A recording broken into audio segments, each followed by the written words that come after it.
Hey, let's talk some playoff picture and specifically playoff matchups. Elliot Harrison here, and I'm going to try to decipher all of these for you, starting with what you see there on your screen. AFC wildcard weekend. You see the Dolphins at the Steelers, the Raiders at the Texans. Of course, the Patriots and Chiefs are on a bye. Pittsburgh and Miami played earlier this year. Didn't go so well for the Steelers, and the Raiders and Texans played earlier this year as well. That game was down in Mexico. Let's take a look at the other conference, the NFC, the Cowboys. And how about those Falcons getting the bye? They're the number 2 seed.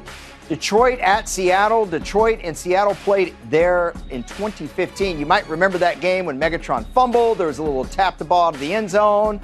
Chaos ensued, and Giants-Packers also played earlier this year in a game that wasn't as close as the final score made it seem. Now, I know you didn't click on this video to look at my mug. In fact, research shows that numbers go down when that happens. So let's get you to the games and tell you why each team's going to win. Hello, Packers. All right, so what do you think the number one reason they're going to win is? Here's what it is. James Starks. Just kidding. Aaron Rodgers, number one reason that they're going to win. You see the graphic right there. Nice job, graphics. 18 touchdowns, 0 interceptions in the last 7 games. Gotten a lot of talk in the MVP discussion because of how hot he's playing. That, to me, is debatable. What is not is what he's going to be able to do to the Giants' defense if they don't play up to snuff. That said, I think the Giants' defense can play up to snuff. They've done it to Aaron Rodgers before. They did it in 2011, although drop passes sure helped in that game. But the Giants' defense has been as good as any defense in the league over the last 10 weeks. This is one of those instances where free agency paid off in a big way. They were able to have the continuity by midseason. A lot of teams haven't been able to do that when they go out and spend a lot of money. And the Giants defense, they win this game, it's going to be on their backs, not the offense. Offense just needs to get out of the way sometimes. All right, Seattle Seahawks, they've relied a lot on their defense, a lot like the Giants have in past years. But their number one reason for winning, home field advantage. I mean, Seattle is just hard to beat there. In fact, half of the losses they've had there over the last 4 years have been to the Cardinals. Guess who's not in the playoffs? The Cardinals.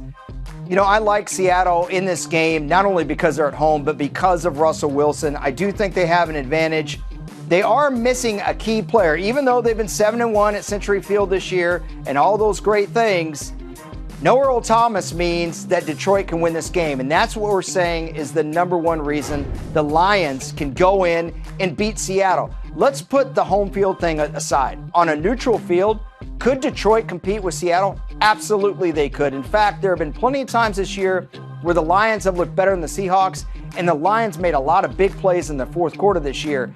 If they can just keep it close, quiet down that crowd, and get a big play from their secondary, I think the Lions can win this game. By the way, Matt Stafford, maybe not an MVP candidate anymore, but who do you think's been winning those games in the fourth quarter? That's right, just keep it close, and this guy can deliver a W for the Lions in the postseason. Who haven't won on the road since 1957 against the 49ers? I don't remember that game at all, except I do. They were down 27-7. Biggest postseason comeback in NFL history. Okay, I'll just quit talking about it. All right, Pittsburgh, number one reason they can win. I'll be honest, we didn't get very creative here. I apologize for my producer. I apologize on my behalf. It wasn't my choice.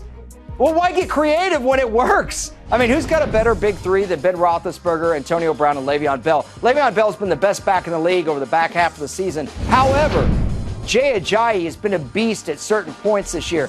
How about the games he's had of 200 yards? He did it back-to-back, then he did it against Buffalo. But really, what put him on the map, I think, was this game against Pittsburgh, where look at that. Watch the video. They're going to have to do a better job stopping the run. They're not going to get bailed out like they were by Isaiah Crowell fumbling inside the 5 last week. If Miami is going to win in Pittsburgh, it's going to be with Jay Ajayi running for about $125. I can tell you that right now. All right, Houston Texans. This isn't nice. But the number one reason the Houston Texans are going to win is not because of them. It's because of Connor Cook. Now, we don't know a lot about Connor Cook. What we do know is he's barely played. Now, last week he played without preparation because Matt McGloin was going in. By no preparation, I mean not a lot of first-team reps in practice. He will get that this week, albeit on a short week because this game is on Saturday. Houston's defense has been the strength of that team. If you've watched their offense at all, you've seen that. Speaking of the Texans' offense, what's the number one reason the Raiders would win? Because of the Texans quarterbacks, which we now know is going to be Brock Osweiler. Brock Osweiler's been the lowest rated quarterback all season. He's thrown 1 touchdown in his last 3 games. That covers about 80 pass attempts. And frankly, when he's not throwing dirt balls, he's throwing it high and outside, anywhere but in stride to his receivers. He's just not playing with a lot of confidence. This would be the reason the Raiders would win, because it's going to be a tough deal down in Houston against that defense with your third string quarterback under center. Now, if you're watching this right now and you're thinking, okay, I'm going to go to NFL.com/playoffs, go to game picks instead, because you'll actually see who I picked to win.